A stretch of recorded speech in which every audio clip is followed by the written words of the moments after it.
Okay, you're probably tired of hearing me share about my personal experience in building a business or being a creative for the kingdom because my experience is pretty limited. I've just started my own business a few years ago. I'm learning a lot along the way, but it's sometimes nicer to hear somebody who has gone the path before us, who has actually walked and built a business for years and maybe even decades, and share their wisdom with us about what it takes to be a creative or an entrepreneur for the kingdom of God. And that is exactly why I am so excited to share this episode with you all today. Today on Directed Life, I introduce to you one of my special friends and a guest on this show. His name is Phil Cooke. He's the CEO and founder of Cooke Media Group. He's been a producer of numerous movies, and he's been in the entertainment industry for quite some time. So buckle up, get a notepad, make sure to take some notes because Phil Cooke is about to bring the heat on Directed Life right now.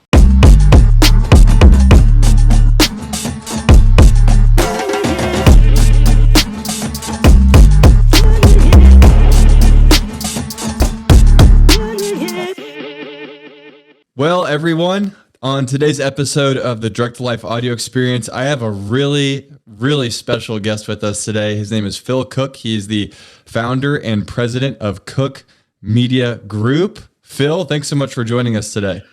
I'm thrilled to be here, Cap. I'm really looking forward to this. This will be fun. This is going to be a really fun conversation because I have plenty of questions to ask you and stories to share with you. And obviously, we're here to hear your stories too, but I'll just first, before we get into the cool stories of how I've started to hear about you and follow your journey, please share with our audience some of the things that you have done in your career and what are you currently working on and excited about? Oh, well, we've done a lot of stuff. We've been around a long time, our team at Cooke Media Group, and we've worked with a lot of the largest churches, ministry organizations, nonprofits in the world. We've done everything you can imagine, from PBS documentaries to Super Bowl commercials.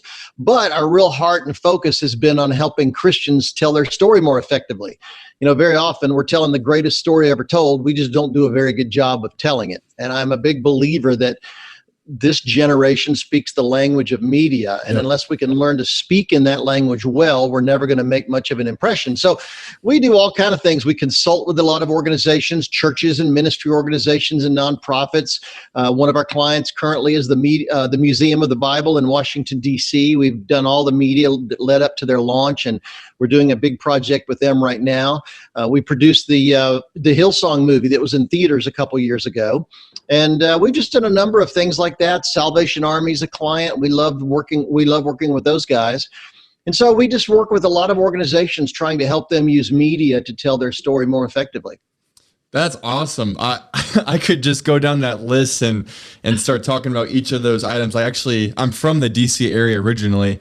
And so I went back a few years ago, got to check out the Bible Museum for the first time. Yeah. And it's pretty remarkable. I mean, going through it, they said that if you were to try to go through the whole thing, it would take you a full week of full work days. And so it's amazing. We had a crew there every month for 3 years documenting the construction. And then we also filmed their archive, which is incredible archive. I mean, like you say, it'd take weeks to go through it all, but we filmed a huge part of their archive over the years. And so it's really, and they did such a brilliant job. I mean, it's one of these things that you can go and really be proud of. And it's just an amazing piece of work. So we've been thrilled helping them get that story out there in the media. What a privilege. I mean, man, that's a big project. I want to share this real quick because this is going to lead into the first question that I want to ask you. So I don't know if I've been kind of following you on social media for a while. You're like a meme master, first of all, on Instagram. So keep up the great work. As far as you said, the language of media, you've learned the language of memery very fluently. And well, I tell awesome. when I'm teaching social media with our clients, I usually say, when it comes to my Instagram account, just disregard everything I say because it's just my playground. I just kind of have fun with Instagram. So, I love it. I always get a laugh when I see what you're posting. So thanks for that. Well, thank you. I will say one thing that is just really meaningful about this call for me today is I've been a believer, just so you know, for I think about 7 years now. I got saved. Yeah, 7 years. I got saved in 2013. I was studying film at the University of Miami down in Florida. And I literally had just gotten saved. It was March 11th, 2013. And I was at this youth, it was like a youth thing at this church called Calvary Chapel, Fort Lauderdale at this, it was like a evening thing for the youth called Icon. And the youth pastor was, he was preaching that night. I don't even remember what the message was, but he said a quote by you. And he said, I forget how he weaved it in, but he said, he quoted Phil Cooke, and he said, Hollywood is great at making fake things look real, and the church is great at making real things look fake. And I was like, oh, like it cut me to the heart so much. And it was such a revelatory moment for me as a filmmaker who, you know, I've been looking for my purpose all my life, and then I can't come to know Christ. And here I like kind of have this epiphany moment. God was using a quote that you shared to really kind of direct me with what he wanted me to be a part of. So I wanted to thank you for that, because little did you know, like the work that you've been doing and the craft you've been committing to, it's actually made a pretty eternal impact on me and my work. So, you know, well, that's interesting to know. That's actually a saying that's been around here in Hollywood for a long time, and it's an indictment, you know, to the church. It is, you know, it really says something about the quality of the work we do and the lack of expertise that we have. And I'm a big believer that it takes more than passion, more than calling. We've got to actually go out there and do the hard work of preparing to be a great producer, writer, director, actor, whatever it is. That's so very, very important, and we're not going to impact culture until we really make that decision. I think you're 100% right. And this is exactly where I wanted to transition into this question for you. Sure. And the question I have is, where did your faith and passion for media first collide? Can you recall?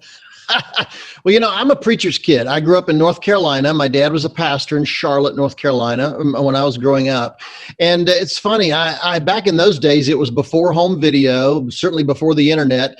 And but I would take my dad's Super 8 film camera. They had 3-minute little rolls of film. And I had a group of buddies. Then we would go out and make mafia movies and space movies and army movies and all kind of stuff, never having any thought. It never crossed our mind this is something you could do for a living. We just enjoyed doing it. So when I went away to college 1,000 miles away, I thought, well, I'll take the movies and my dad's camera with me and see if somebody else would like to do it. And the first day of school, literally, I'm unpacking. My films fell out of my suitcase, and a guy across the hall, Rod Carlson, I'll never forget, said, "Hey, I'm taking a film class. I can show you how to edit those things." I had no idea you could even cut film. So he took me downstairs to the film department that night, and we worked most of the night on my little movie. And the professor happened to be there late working on a project of his. And he came over and introduced himself to me and said, "Hey, I've been watching you work on your little movie here." And he said, "I've got students that have been taking this for 3 or 4 years, and they still don't do this well. Could I show your film in my class tomorrow?" So I said, you know, sure, if I could sit on the back row. At that point, I was a music major. I didn't know what else to major in. And so I sat on the back row the next day. They showed my film, and believe me, it was nothing to scream about. But at the end of the movie, they started discussing it. And this thought hit me. It was probably the most crystal clear moment of revelation I've ever had in my whole life. This thought occurred to me that if I could do something with a camera that makes people talk like this is what I'm supposed to do with my life. Wow. So I literally changed my major that day, and I've never looked back. And that's been driving me all this time. The idea that if we can do something with a camera that gets people talking and discussing ideas, that's what I'm supposed to do. So yeah, that's kind of where it began as a freshman in college, and I've stuck with it all these years. I think what's interesting about video is one thing that I tell, because I run a little digital media agency and we work with clients in the marketplace, and our clients, you know, are now just kind of getting used to this idea that video, it not only can, it should be used for business, right? Because it's really the new form of literacy of our day. That's how I look at it.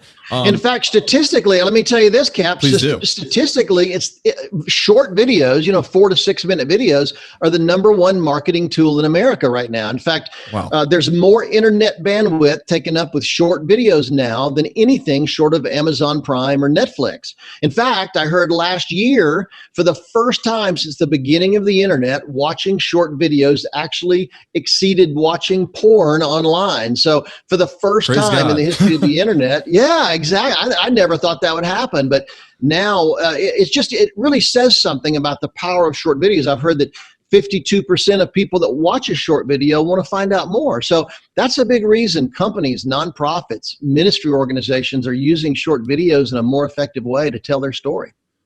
Oh goodness, we could go down so many rabbit trails. I'm just going to ask a question off the cuff. Why do you think so many people are having a hard time shifting to communicating through video? Because we're seeing I would say over the past decade, it's gone from this very luxurious thing that maybe you could afford if you were a big timer, but now it's like, no, if you're not investing in video, whether you're just an influencer or a small business, or I know that you're passionate about equipping the church. I mean, churches, if churches don't get video, they're going to get crushed. So, but what do you think is standing in the way for most people? I think there's a couple things. Number one, people hate change. Early in my career, I wrote a book called Jolt, to get the jump on a world that's constantly changing. And it was really designed to help people position themselves for this accelerating change that's happening in the culture. And I discovered that change is probably the most difficult thing people face in their entire life. One study indicated that a significant number of open heart surgery patients within 2 years go back to their old lifestyle, the smoking, the drinking, the eating wrong that got them there in the first place. So the fear of death doesn't make a lot of people change. So change is a real challenge for people. The other thing has been this technology shift has happened so quickly. Now, keep in mind, when I started my career, when I had my first job in television, a camera, just a low-level video camera, cost $250,000. And it took a truck to move it from one place to another. If we wanted to shoot remotely, we needed a giant truck. So that has moved to where now there are a couple film festivals in the country that are designed around movies made on iPhones. So now we suddenly have a film studio in our pocket, and that accelerated change has happened in a really remarkably short time. So I think it's going to take a while before people really catch up to the idea that we should be using this in a much better way. So I think it's a couple things going on, but I do see really positive changes. One of the statistics I saw recently was that 55 and older people watch the same number of videos as 20-somethings. So older people, before my dad passed away, every day I'd get like 5 or 6 short videos he'd send me via email. You know, I felt like saying, Dad, lighten up a little bit. But older folks really have embraced short videos. And so I'm just seeing across the board that it's being accepted more and more. Wow. Okay. I need to data source all of these facts. I'm writing down. These are amazing statistics. I hope I'm not ranting on you here. This is what I wanted. It's coming out of your heart. It's clear that you're passionate about this, and it's clear that you're doing your homework too, to show this is not just because sometimes I think people, especially in our world where, we want to sell our idea, you need this video series or whatever, but you're looking at it from a very practical standpoint, saying, no, this is the future, and it's not even the future, it's the now. It's happening right now. It is, and we need to embrace it. Really is. And what's really accelerated this as far as churches are concerned is the shutdown because of COVID-19. Yeah, in churches, it's interesting. Before the shutdown, Lifeway research indicated that 41% of churches in America had never done anything online. They'd never offered any resources, any services, anything. That's almost half the churches in America. But trust me, once that shutdown happened, I'm sure those churches changed their tune quickly. And they've, I've told pastors since the shutdown that, look, I love missions, I love evangelism, I love education, but right now it's your communication and media teams that are keeping your church alive. So pastors, if there's anything good that's come out of this, pastors are starting to realize that live stream audience is a legitimate congregation, and I need to treat them intentionally and engage with them, because that's a really positive thing, and that's going to help us grow. We saw that happen with our church this year too, and I was serving as the communications director role for our church. I've since then resigned that position from that position, but I'm telling you, when COVID hit, it was like the Lord just kind of tapped me on the shoulder and said, all right, it's time to go. Because now we got to take this entire ministry and put it online and put it in a digital format. So it's it's funny. You can see this a little bit of the window behind me there. I'm in my home office and I'm on the hill above the San Fernando Valley here in Los Angeles, and I can look out that window and see Walt Disney Studios, Universal Studios, Warner Brothers Studios.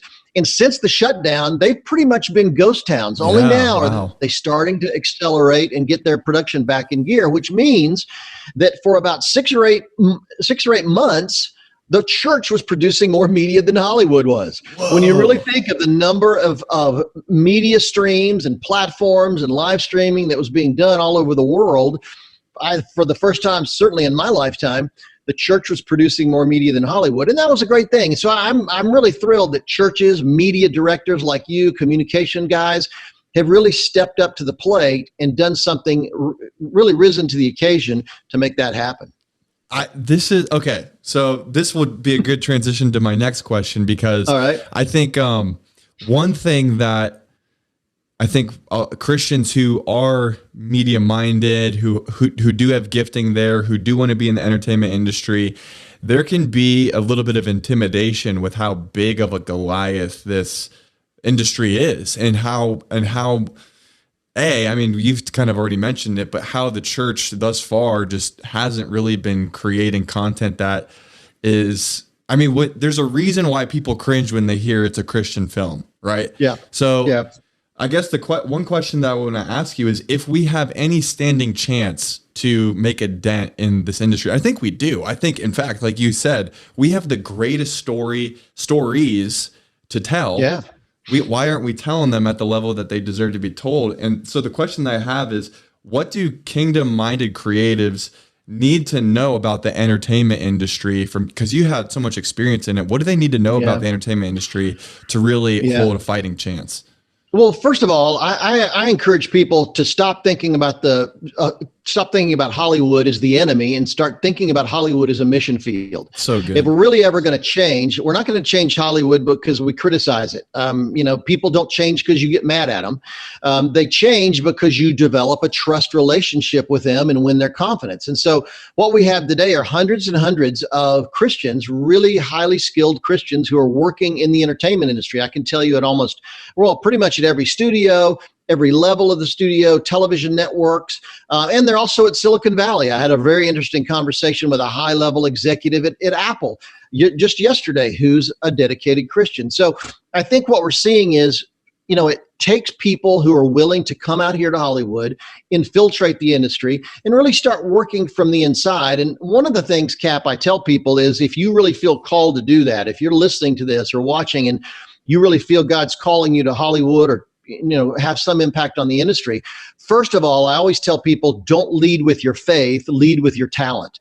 Every year I get people coming out here who say, God called me to Hollywood to change the industry. And they go tell that to producers, or they tell that to TV network executives. And of course they get laughed off the lot. People aren't interested in that. That's ridiculous. But if you come out here and you're a gifted writer or an actor or a producer or director, trust me, if that wins their trust and their confidence, they'll listen to anything you have to say. So I always tell Christians, and this would be true if you want to be an attorney or a doctor or anything else, always lead with your talent, win their trust because you're good at what you do.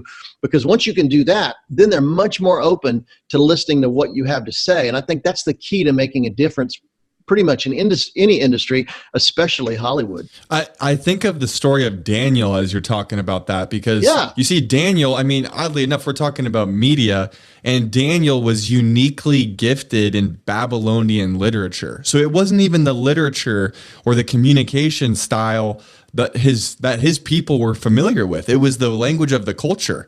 And he and his homies, they became really excellent and competent at communicating through this language and through this literature. And that gave them a position of influence to be able to change the culture for the kingdom. So that's a great example. I think Joseph is very similar. He had influence because he was really good at what he does. It's funny. I'll have Christians who send me screenplays and they'll say, Phil, I'm so passionate about writing. And I want to say, yeah, but you're terrible at it. Go learn to write first. We get hung up on that passion. We feel like, and I think to answer your earlier question about why we're not being more effective in the industry, it's largely because we feel called and we jump right into it, or we feel passionate about something, we jump into it. Well, let me tell you, great writers spend years developing their writing skill and their talent. The same with filmmakers, the same with producers or actors. Don't think you can skip that hard work and still win people's respect. So I'm glad you're called. I'm glad you're passionate.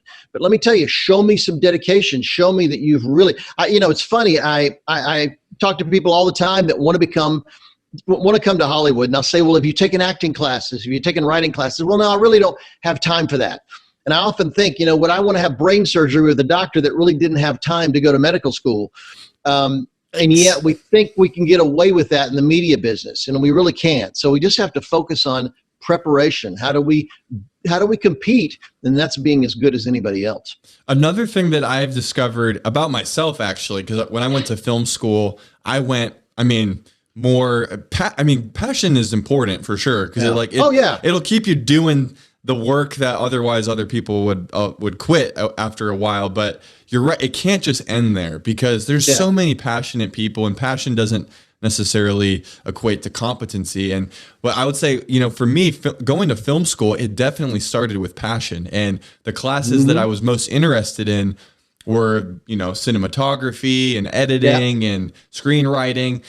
But it's so interesting because I look back, and the one class that was probably the most important class that I paid the least amount of attention to was the business of film.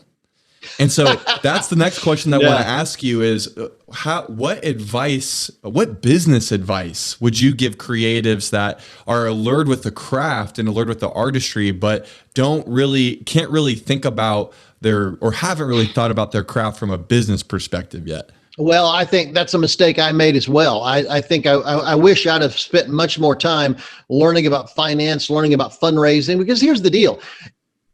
Thousands of people come to Hollywood every day with their hat in their hand. They've got a project they want to do, but they're asking for money. Let me tell you, if you have the ability to go out and raise the money yourself from investors, from donors, wherever it comes from, you immediately go to the front of the line if you're at a studio or network. So whatever you're pitching, it's always going to be a better reception if you can help fund the project. So I think one of the mistakes I think we make is not teaching young creative filmmakers how this money thing works. A lot of it has to do with Hollywood. We criticize the type of movies they make, but it's a business. They're not trying to destroy Christianity or destroy the American family or destroy the American way of life. They're just trying to make a living out here. So if we could figure out how to tap into that financing model and how to raise the kind of money we need to make projects, we'd make a much bigger impact in a much quicker way. So I think that every creative artist needs to at least have some kind of understanding of how the financial model works, or partner with someone who does. That's the complete package. When you can get both the creative and the financing all together, then you're going to make a real impact. And forgive me, because I'm throwing these questions at you without really preparing you, but you're doing a great job thus far. So, but I am curious down that route a little bit. If there's a resource or a person to follow, or even just a quick tip that you would give to somebody they've got a screenplay, they've been developing it, they're ready to launch this thing, but they don't have the financing. How would you recommend that they go about securing that investment? Well, there's a number of books out there on film financing. You can, order them on Amazon. They're pretty easy to find, that are actually really, really good on that subject. There's a number of online sites that are focused around helping fund a film and finance a film. And now we have, crowdfunding options that we didn't have before, whether it's Kickstarter, Patreon, multiple sites that help people launch projects like this. I just saw a recent project that was a dramatic narrative series on the life of Christ. It was all crowdfunded, and they raised an enormous amount of money for that thing. So there are a lot more options right now, but I'll tell you, I would just tell people, you just need to be aggressive about going out and looking for these things. I get people that will ask me those kind of questions, and I'll think, hey, just Google it. You can find an enormous amount there. There are some master classes online. And I also would encourage people to think, a lot of Christian colleges, a lot of film schools have online classes that are focused on that very subject. So I'm a visiting professor at Oral Roberts University in Tulsa, Oklahoma, in their film department. And so we teach a lot of online classes on similar subjects like that. And I know Biola University does it, Regent University, and others do that. So I just would encourage people, be aggressive, be intentional, go out there, and the resources are out there. We just need to get serious about finding them. I love that. I have so many people that come to me asking questions like that too. And I just say, I'll tell you exactly what I did. I went to YouTube. I looked it up on Google because it is all there. But sometimes having the language for what to ask is the best thing that you can give somebody. So thank you for that. That's extremely helpful. What are some things that are inspiring your craft recently? Have you been getting inspiration from other things you've seen, or even just visions from the Lord, or just curious? Yeah, I have a cloud of fire that comes down and surrounds me once a week. That's awesome. It's funny. I get inspired in a lot of ways. I'm an avid reader. Well, you can see behind me, that's just one of about 4 bookshelves I have in my office about that size. I'm a real focused reader. I spend an hour or so every morning reading, and sometimes before I go to bed at night. I'm just a big reader, number one. The second thing is my wife, Kathleen, and I both are museum hounds. We get to travel because our company, Cooke Media Group, is client driven. We're constantly going around the world, speaking at conferences around the world. So we are hardcore museum people. And I just love to be exposed to new ideas. I'm just baffled at people who have no desire to travel, who never go to a museum, don't read. I talked to a guy the other day and I said, you want to be a filmmaker? He said, absolutely. I said, well, what have you been reading about it? Well, I don't really read. I don't have time to read. Well, hello, I don't have much help for you. I just think that we need to be exposing ourselves to new things constantly. I love magazines because magazines are even more current than books as far as visual style and what trends are happening in the culture at any given moment. So I think when it comes to inspiration, the novelist Jack London said, you have to go after inspiration with a club. And I agree. You just got to go be aggressive about it. And don't wait. And that's a big myth, I think, about creativity. If you're waiting for an idea to hit you, you're going to be waiting forever. You have to go out there and make those ideas happen. And part of it is being aggressive about how you're inspired by things and where you go to do that. Okay.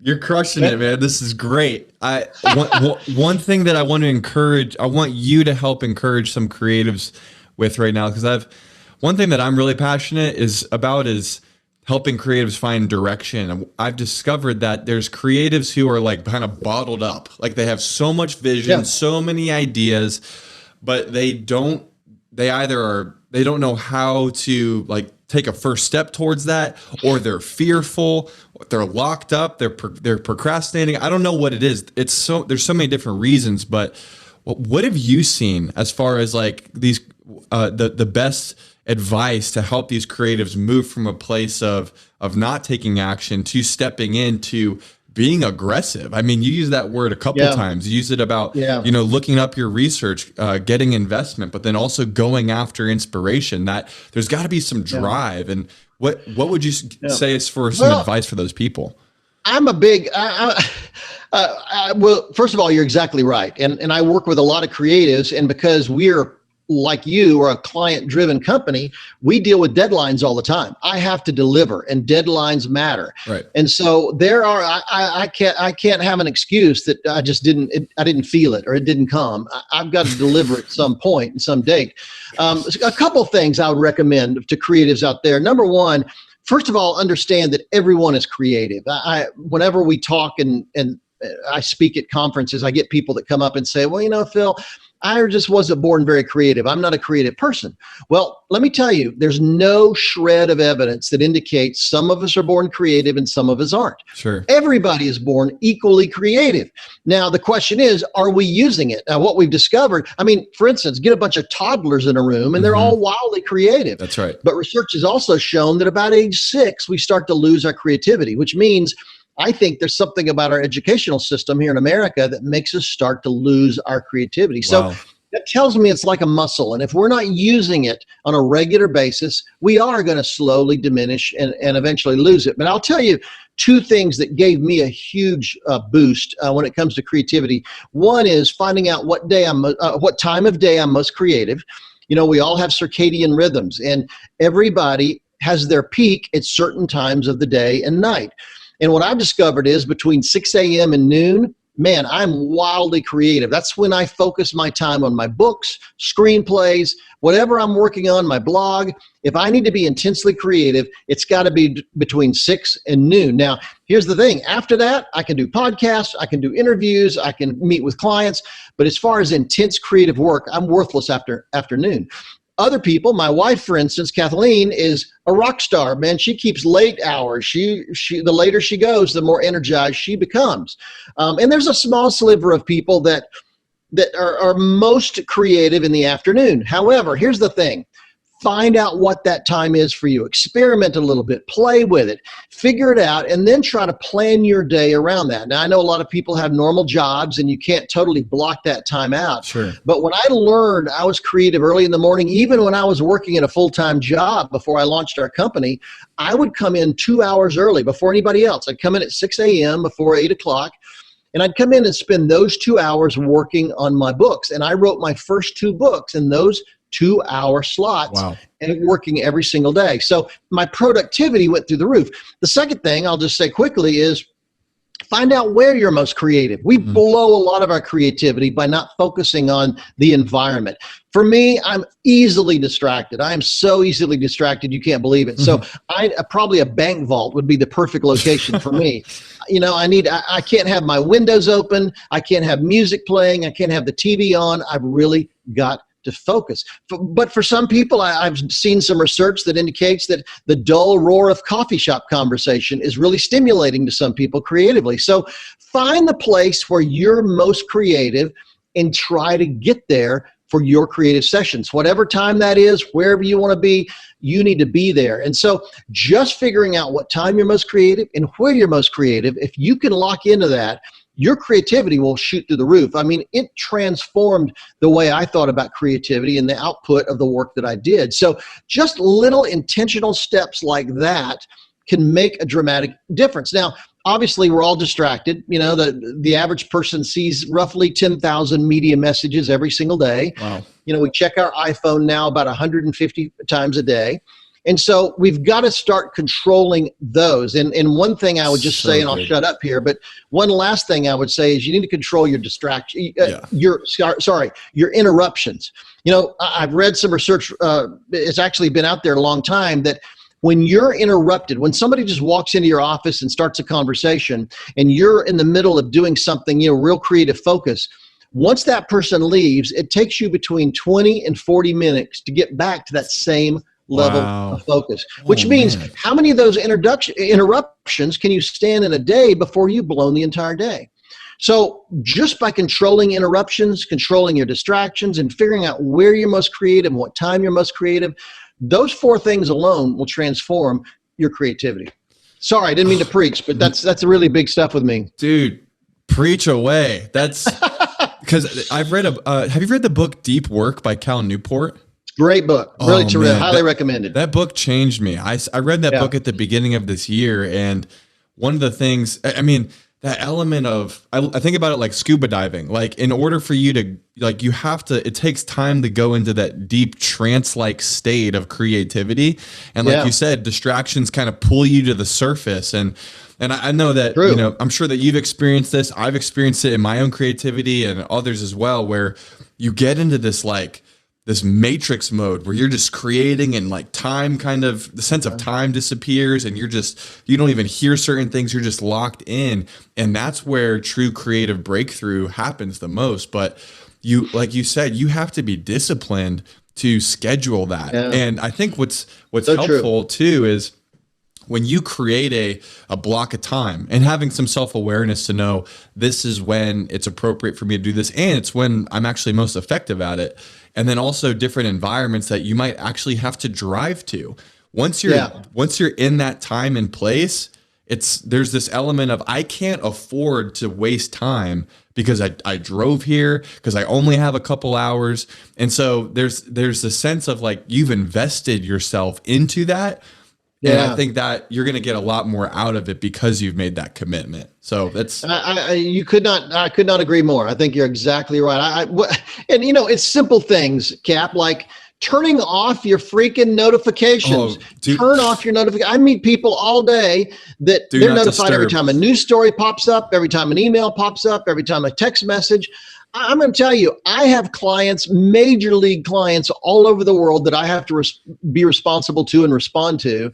And yet I've turned off my notifications. If I don't do that, I'll never get any work done. So learn to just turn your notifications off and start there, and it'll make a big difference. I'll also add, because I noticed this because when I reached out to do this interview with you, I had recently hired the same person, but you have an assistant that helps you coordinate times and things like that. Yeah. And that's exactly why I got an executive assistant as well, because, and obviously the person who's listening to this bit of advice, it's obviously going to depend on where you're at in building your business or wherever you're at in your career. But I will say, with a very low level of investment for only a few hours a week, to hire somebody that can take some of that communication and scheduling off your plate, it allows you to be free from, missing an important notification that somebody else could take over. So that's true. You start realizing, where am I the most valuable? Am I most valuable booking my airplane ticket or arranging a meeting or a podcast or something like that? Or am I more valuable focusing on this script that we have to deliver next week? Or this project, developing this project we're doing with a client. So really focusing on what you're best in the world at and creating your time around that. That's what I think makes a big difference. I agree. I want to circle back to the thought that you had about Hollywood being a mission field. And one thing that I think is really important that we need to remember is the gift that we have, the craft that we have, our excellence. It's an important entryway into relationship, into influence, but it's really meant to be a bridge through which the gospel or the truth travels over. And that's where, God's got you brushing shoulders with people that, a pastor or somebody in full-time ministry or vocational ministry, I guess you could say, they're never going to reach. So God has strategically positioned you in these places to see ministry go down in unique ways. And so one of the questions that I wanted to ask was, can you recall a significant time, and you can keep people's names anonymous, but where you had the opportunity to minister to somebody in a way maybe that you weren't even expecting to, but it was because God had positioned you to work on a certain project with them? Oh yeah, it happens to me. It happens to friends of mine. I'll give you a great example from a friend of mine who's the director of cop shows. He directs, regular weekly cop series shows and like Law and Order and stuff like that. And he told me one time, he said, I don't fly my Christian flag on the set. He said, I have 50, 60 people on my crew that work with me every day. And he said, I don't make a big deal about being a Christian, but he said, it's interesting how when somebody on my crew is going through a struggle with their marriage or with alcohol or with drugs, or they've lost someone they love, when they're going through a really difficult time, they always find their way to me. And I think that's the Holy Spirit. I think when you work on a film crew or with any organization who is not Christian overtly, I think that you don't have to constantly be handing out tracts or telling them that you're a Christian or trying to witness to people. Just be who God's called you to be. Mm-hmm. And I think the Holy Spirit will bring people towards you. And I think, everybody in town knows that I'm a Christian. And yet after all these years, I've never had any pushback because of what I believe. And I think it's largely goes back to that thing about leading with your talent. They know if they hire me, they'll get a good producer, they'll get a good director. They don't have to worry about my skill. And so they're much more comfortable with talking about faith and talking about religious issues. And you just have to be sensitive when to broach those kind of subjects. And you do get opportunities. Karen Covell is a close friend of mine. She founded the Hollywood Prayer Network. And her goal is to get Christians around the country to pray for people in Hollywood and pray for the industry. And it's funny. She said a number of times that she'll go in and meet with an executive. She'll meet with a major producer or a movie executive who has no desire to be a Christian, not remotely a Christian. But at the end of the meeting, Karen will always say, "Hey, would you mind if I prayed for you?" And she says that she's never been turned down. They always say, "Oh yeah, that'd be awesome. I'd love that." People are hungry. So it's really interesting that you don't have to proclaim that you're a Christian. Just be there for people. When I wrote my book, The Way Back, how Christians blew our credibility and how we get it back, one of the statistics we discovered was that more than 70% of people in America don't even know their neighbor's name. So look, you don't have to launch an evangelistic ministry if you're trying to reach the culture. Just go meet your neighbor. Start there. And I think that's really the key. That's so encouraging. It's so simple. And I think it takes a lot of the pressure off of, well, I'm there. I gotta have this script kind of memorized, so to speak. No pun intended. But you just go and you be yourself and you just genuinely love people. And as the opportunity comes your way, then obviously jump on it. So absolutely. One thing that we're going to wrap up pretty soon, by the way. I know we said about 40 minutes, but okay. One of the I look at Daniel's life a lot. I was sharing with you just kind of the parallel that we were seeing there with media and Babylonian literature. And one of the things that I look at Daniel as a real archetype for us who are engaged in media and who are engaged in the entertainment industry is there's one example of, him obviously being engaged, being all in with the culture, but he also set up boundaries. He set up standards for himself. It says that when the king was giving his delicacies and the meats and the wine to all of the workers, Daniel and his three amigos, they basically said, you know what, we're not going to defile ourselves with this food that was sacrificed to idols. And so one question, and I'm also a big person on, every person's going to have different convictions based off of who they are and what God's called them to specifically. So it's not about, holding legalistic standards to everybody, but I'm curious for you, what are some things that you've seen as God's called you to the industry that you've recognized that you're just not invited into? God's saying, no, I want you to draw a boundary here. I don't want you to work on these projects or talk this way. Could you speak into that a little bit? Yeah, we fired a few clients over the years. It is interesting, and you're exactly right. It is different for everybody. I know, for instance, I have a friend who is a strong Christian, and he's a director here in town and loves horror movies. He feels like Christians should be more involved in horror movies. He's got a whole theology of why we should get more involved. It's a moral universe. He knows who the good guys, who the good guys are and the bad guys, and the bad guy always gets what's coming to him. He's got a whole theology about it. So he's into that. A lot of Christians wouldn't be. One of the things I tell particularly actors and actresses when they come to LA is that whatever those boundaries are, you need to establish them before you get on a set. You need to establish them now, because when you get on a film set, for instance, if you're an actress, you get on a film set and suddenly out of the blue, the director says, you know what, I think we should do this scene with your top off. You should probably, let's do it as a nude scene out of the blue. And that happens regularly. And suddenly there are 60, 70 people standing around on the crew. The clock is ticking. Money is, being spent like crazy. You're going against the clock. And so there's enormous pressure on the set to decide, do I do that or not? However, if you've crossed that bound, if you've decided on that boundary ahead of time, you're perfectly comfortable saying, no, I'm not going to do that. I'm not willing to do that. My wife had that happen early on in her career. She was kind of almost threatened on the set with, we want to do this. And she was very firm in her conviction. She wasn't a jerk by any means, but she decided ahead of time that that's not something she was going to do. So I think the key thing to remember is whatever your boundaries may be, decide on them ahead of time, because once you get in that client meeting, once you get on the set, once you get in that creative meeting, the pressure is too great. It's just going to be really hard for you to make the right decision at that moment.